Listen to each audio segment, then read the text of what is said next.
Welcome back. Bulletin کے آغاز میں آپ کو بتائیں گے وزیر اعظم کی ہدایت پر SIFC نے ریگولیٹری اصلاحات پر مؤثر عمل درآمد کے لیے اقدامات تیز کر دیے ہیں، جس کا مقصد کاروباری سرگرمیوں میں آسانی اور سرمایہ کاری کے فروغ کے لیے سازگار ماحول فراہم کرنا ہے۔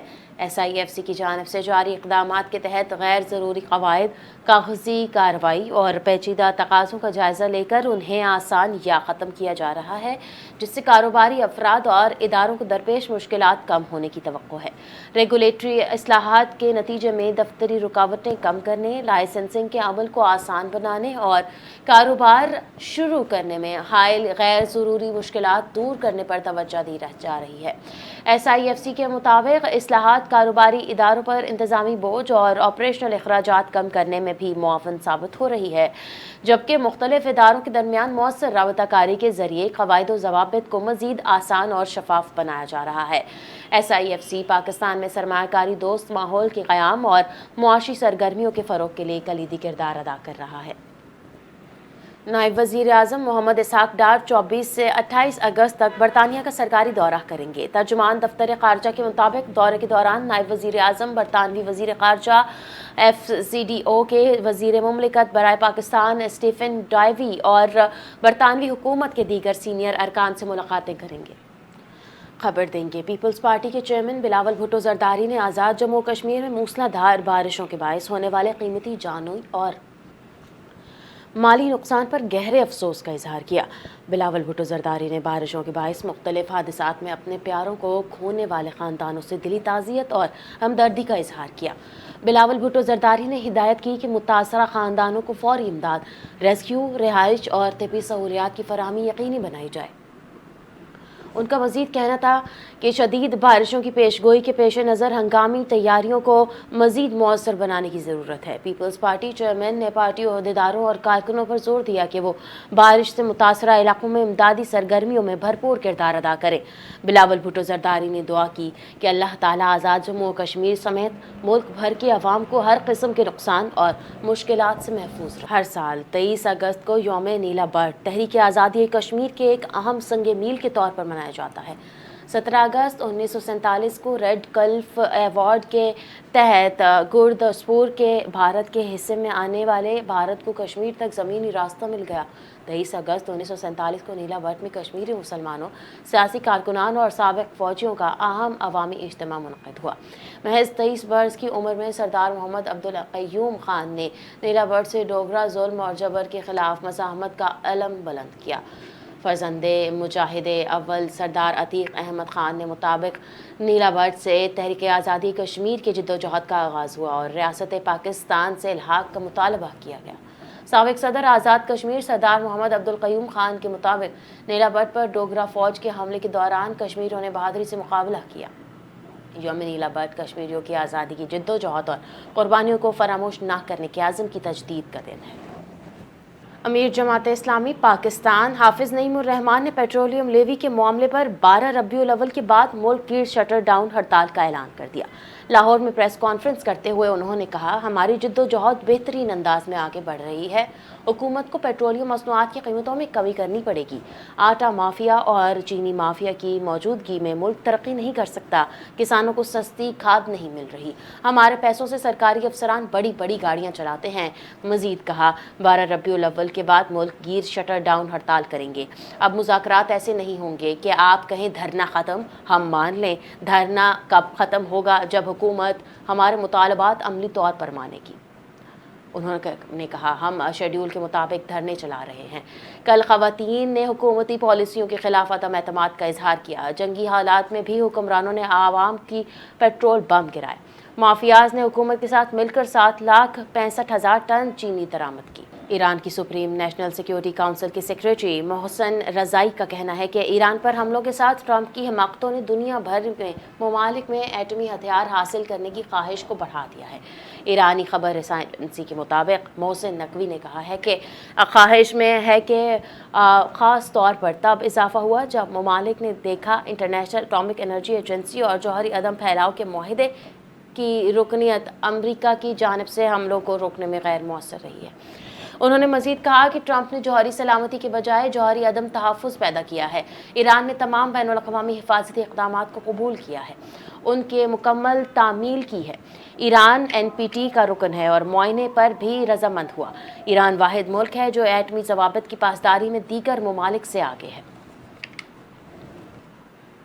برطانوی اخبار دی ٹیلی گراف نے انکشاف کیا ہے کہ ایرانی ہیکرز نے گزشتہ ماہ اپنی نوعیت کے پہلے سائبر حملے کے ذریعے ایک برطانوی پاور پلانٹ کو 4 دن کے لیے بند کر دیا تھا۔ اخبار کے مطابق خیال جاتا ہے کہ یہ پہلا موقع ہے جب ایرانی حکومت سے وابستہ ہیکرز برطانیہ میں کسی ایسی تنصیب کو بند کرنے میں کامیاب ہوئے ہیں۔ ٹیلی گراف کے مطابق یہ واقعہ عین اسی وقت پیش آیا جب گزشتہ ماہ امریکہ میں پانی کی ترسیل کے بنیادی ڈھانچے پر حملوں کا ایک سلسلہ شروع ہوا تھا، جس نے 12 امریکی ریاستوں کو متاثر اور وائٹ ہاؤس میں بھی تشویش کی لہر دوڑا دی تھی۔ برطانوی حکام نے سیکیورٹی خدشات کا حوالہ دیتے ہوئے اس بات کی تصدیق کرنے سے گریز کیا ہے کہ اس حملے میں کون سا پاور پلانٹ متاثر ہوا ہے۔ تاہم متاثرہ پاور پلانٹ 4 دن تک مکمل طور پر غیر فعال رہا اور اس دوران عملے اسی کے فعال کرنے کے لیے مسلسل تگ و دو کرتے رہے۔ اخبار کے مطابق امکان ہے کہ متاثرہ پلانٹ نسبتاً چھوٹا تھا اور اس کی بندش سے برطانیہ کی بجلی کی پیداوار اور ترسیل کے وسیع تر نظام پر کوئی اثر۔ کینیڈا نے امریکہ پر جوابی تجارتی ٹیرف لگانے کا اعلان کر دیا ہے۔ کینیڈین وزیر اعظم کا کہنا ہے کہ 8 ستمبر سے امریکی اسٹیل، الیکٹرانکس اور دیگر اشیاء پر تجارتی ٹیرف نافذ کیا جائے گا۔ انہوں نے کہا کینیڈین ورکرز، فارمرز، فیملیز اور بزنس کی خاطر $1 کا حساب لیا جائے گا۔ کینیڈا کے وزیر اعظم نے مزید کہا کہ تجارت کے معاملے پر امریکہ سے حالت جنگ میں ہے۔ اس سے قبل امریکہ اور کینیڈا کے درمیان مذاکرات ناکام ہونے پر صدر ٹرمپ کی جانب سے کینیڈا پر آج سے 50% ٹیرف عائد کیا گیا۔ امریکہ کی جانب سے عائد کیے گئے اس ٹیرف کے باعث کینیڈا کی امریکہ کی کوئی جانے والی $20 ارب مالیت کی برآمدات متاثر ہوئی ہیں۔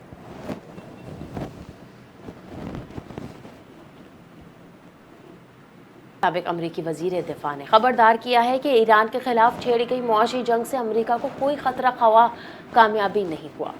مزید کہا کہ ایران آبنہ ہرمز بند کر کے امریکہ پر اقتصادی دباؤ بڑھا رہا ہے۔ ٹرمپ انتظامیہ کے حالیہ اقدامات تہران کو ہتھیار ڈالنے پر مجبور نہیں کر سکیں گے۔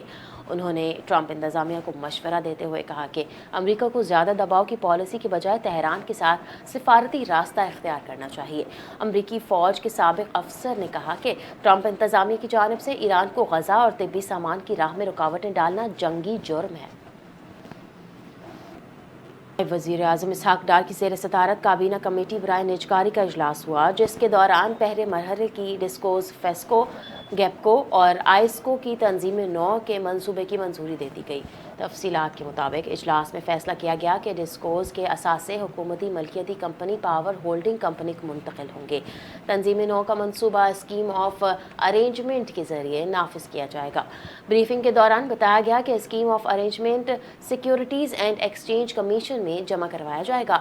نائب وزیر اعظم اسحاق ڈار نے تنظیم نو کے منصوبے پر تیز رفتار عمل درآمد کی ہدایت دیتے ہوئے کہا کہ نجکاری سے ڈسکوز کی سروسز بہتر اور نقصانات کم کرنے میں مدد ملے گی۔